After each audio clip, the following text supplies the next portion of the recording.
नमस्कार। आप देख रहे हैं ये डेटा क्या कहता है। मैं हूं अजय प्रकाश। इस नए एपिसोड में आप सब लोगों का स्वागत है। आने वाले इस साल बाकी स्टेट असेंबलीज और 2024 के जनरल इलेक्शन के लिए काफ़ी अटकलें लगाई जाती हैं कि विपक्षी एकता होनी चाहिए, और इस बारे में बहुत डिस्कशंस भी चल रहे हैं। लेकिन अगर आप ध्यान से सोचें तो विपक्षी एकता तो बनी ही हुई है। अभी त्रिकोणीय कॉन्टेस्ट तो ज़्यादातर होते नहीं हैं। कोई भी आप स्टेट उठाकर देख लीजिए, यूपी में बीजेपी एक तरफ है, बीएसपी उसके साथ है, और ऑपोजिशन में एसपी और कांग्रेस थे जिनका गठबंधन ऑलरेडी था।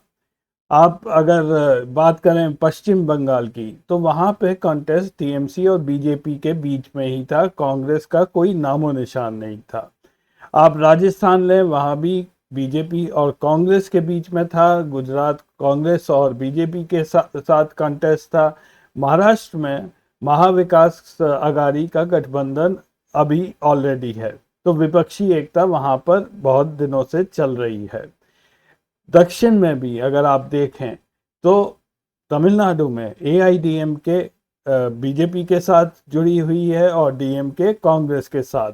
वहाँ भी एक तरह से विपक्षीयता बिल्कुल अपनी जगह सही तरह से बनी है। तो शायद एक आधी ऐसी स्टेट बचती है जहाँ पे थ्री कॉर्नर कॉन्टेस्ट हो सकता है, और वो है तेलंगाना और आंध्र प्रदेश। बट इन दोनों जगह भी बीजेपी काफ़ी कमज़ोर है। अब विपक्षी एकता होगी या नहीं होगी और कब होगी, इस मुद्दे को हम थोड़ी देर को अलग रख देते हैं, और मैं ले चलता हूं आपको कुछ डेटा दिखाने। और ये डेटा देख के आपको भी बहुत आश्चर्य होगा।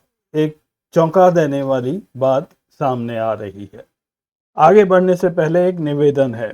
अगर आपको ये कार्यक्रम अच्छा लगता है और जो काम हम कर रहे हैं वो पसंद आता है, तो इस चैनल को सब्सक्राइब करना ना भूलें। अपने दोस्तों के साथ भी ये वीडियो को शेयर करें। जिन राज्यों में बीजेपी बहुत स्ट्रांग है, वहां पर ये देखा गया है कि बीजेपी का कैंडिडेट करीब 50% वोट से ज़्यादा से जीतता है। करीब 90 से 95% वोट पहले दो कैंडिडेट्स में ही बट जाते हैं। जीतने वाले को 50-55% मिल जाता है, हारने वाले को 45 से 50 के बीच में। और इन दोनों के वोट का अंतर 5 से 10% के बीच में रहता है। ये एक जेनरिक सा ट्रेंड है। तो अगर जीतने वाले कैंडिडेट को 50% से ज़्यादा वोट मिल चुके हैं, तो विपक्षी एकता का तो कोई सवाल ही नहीं है। आप बाकी सब कैंडिडेट्स के भी वोट जोड़ देंगे तो वो वहां तक नहीं पहुंचेंगे। तो इसी बात को लेकर आज मैं आगे एनालिसिस आपको दिखाऊंगा। उदाहरण के तौर पर मैंने दो स्टेट्स चूज की हैं। एक है उत्तर प्रदेश, जहां पे 80 सीट्स थी और बीजेपी की बहुत ही अच्छी परफॉर्मेंस रही थी। 2019 में उसने 62 सीट्स जीती थी। और दूसरा मैंने लिया है राजस्थान, जहां पे 24 सीट्स थी और लगभग सारी सीट्स पे ही बीजेपी जीती थी। तो सवाल ये है कि इन इलेक्शंस में कितने ऐसे कैंडिडेट्स थे जो 50% या उससे कम की वोट परसेंटेज से चुनाव जीते थे। जब कम से जीते होंगे तभी ये पॉसिबिलिटी बनती है कि विपक्ष में, ऑपोजिशन में जितने भी कैंडिडेट्स खड़े थे, अगर वो सब इकट्ठे हो जाएं तो उनके वोट्स इन कैंडिडेट से ज़्यादा रहेंगे। आगे बढ़ने से पहले थोड़ा सा बैकग्राउंड मैं आपको दे देता हूं 2019 के जनरल इलेक्शन के बारे में, उत्तर प्रदेश स्टेट के बारे में। उस उत्तर प्रदेश में कुल 80 सीट्स थी। 62 बीजेपी ने जीती थी, बीएसपी ने 10, समाजवादी पार्टी ने 5, कांग्रेस ने 1 और अपना दल ने 2। अपना दल और बीजेपी एनडीए पार्टनर्स हैं। टोटल वोटर टर्नआउट हुआ था 59.2%। बीजेपी के कैंडिडेट जहां जीते थे वहां पे वोटर टर्नआउट एवरेज से कम रहा था, 58.8%।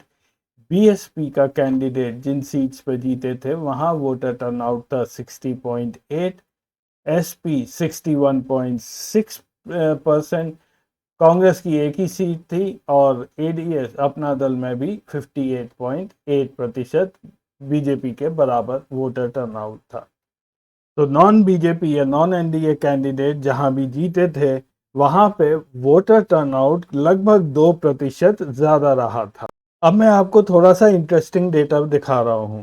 मैं सेकंड प्लेस की एनालिसिस आपको दिखाता हूं कि कौन सा कैंडिडेट जीता या कौन सी पार्टी कितना जीती, और जहां वो जीती सेकंड प्लेस पर कौन था।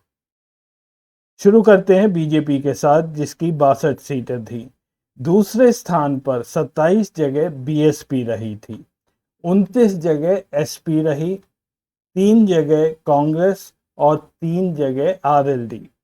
जहां बीएसपी सेकंड पोजीशन पर थी, वहां बीजेपी की एवरेज विन मार्जिन 14.3% थी। जहां पे एसपी दूसरी जगह थी, वहां विन मार्जिन थी 16.9, और जहां पे कांग्रेस थी वहां पे 24.9। आरएलडी वहां पे विन मार्जिन सबसे कम रही 9.8%। तो इसका सीधा सा मतलब ये है कि आरएलडी ने ज्यादा बड़ी टक्कर दी थी बीजेपी को। फिर उसके बाद सपा ने दी थी। बीएसपी तो बीजेपी के ऑलमोस्ट साथ ही है, तो उसको मैं गिन नहीं रहा हूं। और सबसे बुरी तरह हराया था कांग्रेस के कैंडिडेट्स को। अब देखते हैं जहां बीएसपी जीती वहां क्या हुआ। बीएसपी 10 जगह जीती और 10 जगह दूसरे पोजीशन पर बीजेपी का कैंडिडेट था। और विन मार्जिन बीएसपी के कैंडिडेट की एवरेज 8.4 ही रही। इसका मतलब है कि फाइट काफी क्लोज रही है। और जहां जहां लास्ट में एसपी ने जीता 5 जगह, वहां भी बीजेपी का ही कैंडिडेट दूसरी पोजीशन पर था। विन मार्जिन 13.3% थी। तो ये करीब मीडियम तरह की फाइट थी, बहुत क्लोज फाइट नहीं थी, बट बहुत ज़्यादा अच्छी भी नहीं थी। अब अगले स्टेप में देखेंगे कि कितने कैंडिडेट्स ऐसे थे जिन्हें 50% से कम वोट पड़े थे। तो 2019 के इलेक्शन में 80 में से 25 सीट ऐसी थी जहां पे कैंडिडेट्स 50% से कम वोट से जीते थे। यानी कि ऑपोजिशन या उनके अगेंस्ट जो लोग खड़े थे, उनके मिला कुल वोट अगर आप मिला लें तो वो कैंडिडेट से ज़्यादा थे। यानी कि ये लोग माइनॉरिटी वोट से जीते थे। बीजेपी के 22 ऐसे कैंडिडेट्स थे जो 50% से कम वोट से जीते थे। इनकी एवरेज वोट्स पोल थे 47.3%। बीएसपी के 2 कैंडिडेट्स थे, इनके एवरेज वोट पोल्ड 42.9% थे। एडीएस का एक था जिसके एवरेज वोट्स पोल थे 45.3%। अब कौन से ऐसे लोग हैं जो खतरे में पड़ जाएंगे, उसको निकालने के लिए हमें ये देखना पड़ेगा ये लोग कितने मार्जिन से जीते थे। और अगर मार्जिन कम है तो वो सीट फिर खतरे में आ सकती है। तो मार्जिन के लिए मैंने 5% या उससे कम वाली सीट्स को निकाला है। इसमें टोटल ऐसी सीट्स 15 हैं, यानी कि जो कैंडिडेट जीता वो 50% वोट या उससे कम से जीता, और उसकी विनिंग मार्जिन 5% या उससे कम थी। तो इसमें बीजेपी के 13 लोग आ जाते हैं, बीएसपी के 2। इनकी एवरेज विन मार्जिन बीजेपी की 1.9% थी और बीएसपी की 1.2%। यानी कि ये बहुत ही छोटी मार्जिन से जीते हैं। अब इन 15 सीट्स में से वो सीट्स मैंने निकाल दी हैं जहां पे बीएसपी सेकंड पोजीशन पर थी, क्योंकि आने वाले चुनाव में बीएसपी बीजेपी का साथ देगी ही। तो अगर अदला बदली भी हुई सीट में तो वो बीजेपी और बीएसपी के बीच में होगी।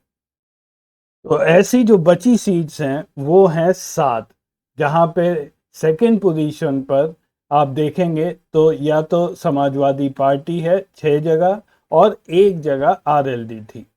ये कॉन्स्टिट्यूएंसीज हैं मुजफ्फरनगर, फिरोजाबाद, बदायूं, कन्नौज, कौशाम्बी, बलिया और चंदौली। तो इन 7 कॉन्स्टिट्यूएंसीज में जो भी प्रत्याशी बीजेपी का जीता था, उसकी आने वाले चुनाव में 2024 में ऐसी कोई गारंटी या सर्टेनिटी नहीं है कि वो अब की बार चुनाव जीत जाएंगे। इन 7 लोगों का नाम तो मैं आपको दिखाऊंगा ही। इसके अलावा मैंने अपनी तरफ से पॉलिटिकल एंगल की वजह से एक और कॉन्स्टिट्यूएंसी मैंने चुनी है। सबसे पहले मैं वो 8वीं कॉन्स्टिट्यूएंसी आपको दिखा देता हूँ। ये है अमेठी कॉन्स्टिट्यूएंसी, जहाँ पे स्मृति ईरानी जी ने राहुल गांधी को पिछली बार हराया था।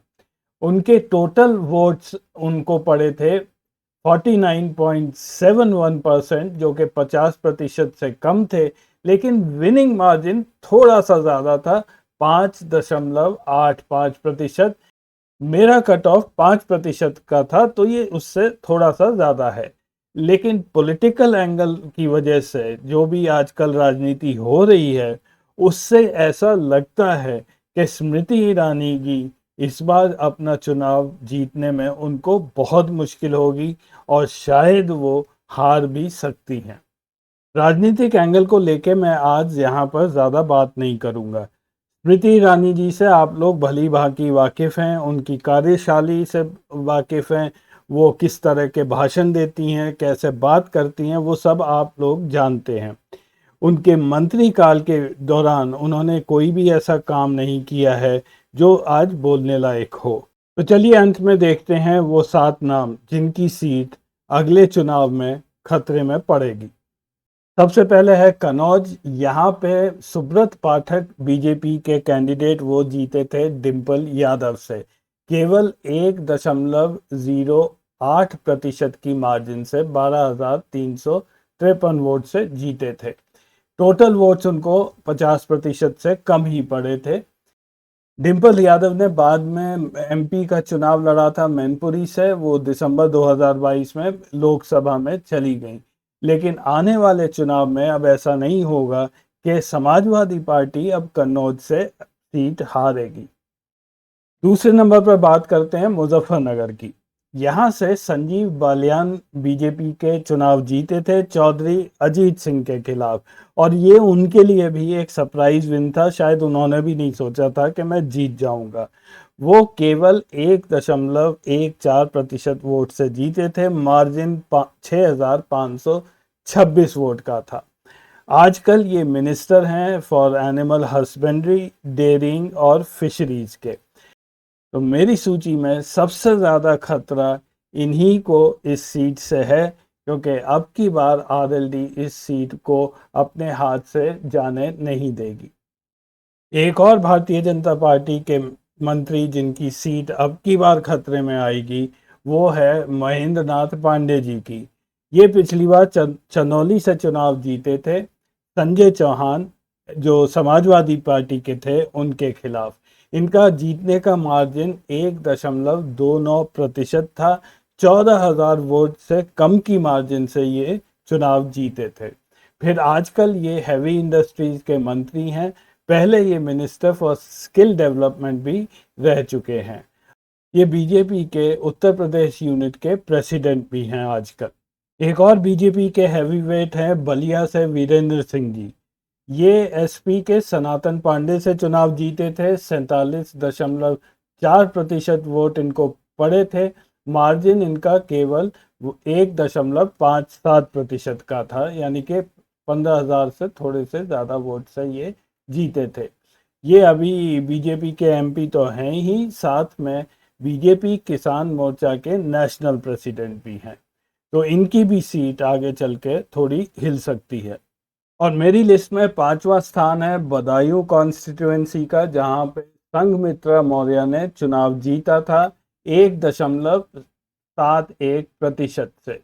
इनको टोटल वोट्स पड़े थे 47.3%। इन्होंने सपा के धर्मेंद्र यादव को हराया था। अगर आपको याद होगा, संघमित्रा मौर्य पहले बीएसपी में थी। उन्होंने 2016 में बीएसपी को छोड़ा और फिर बीजेपी ज्वाइन की। वो आजकल बीजेपी की ओबीसी वेलफेयर की कमेटी की मेंबर हैं। और उधर धर्मेंद्र यादव मुलायम सिंह यादव के भतीजे हैं। छठे स्थान पर है फिरोजाबाद, जहां से चंद्रसेन जादौन बीजेपी के जीते थे। उन्होंने एसपी के अक्षय यादव को हराया था। अक्षय यादव राम गोपाल यादव के लड़के हैं।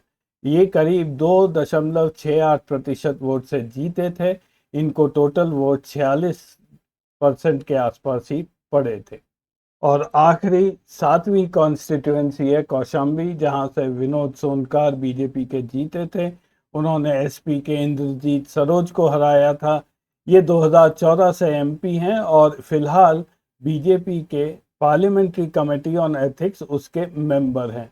4% से कम मार्जिन के वोट से ये जीते थे। तो ये एनालिसिस प्योर डेटा के आधार पर था। इसमें मैंने राजनीतिक मुद्दे नहीं जोड़े हैं।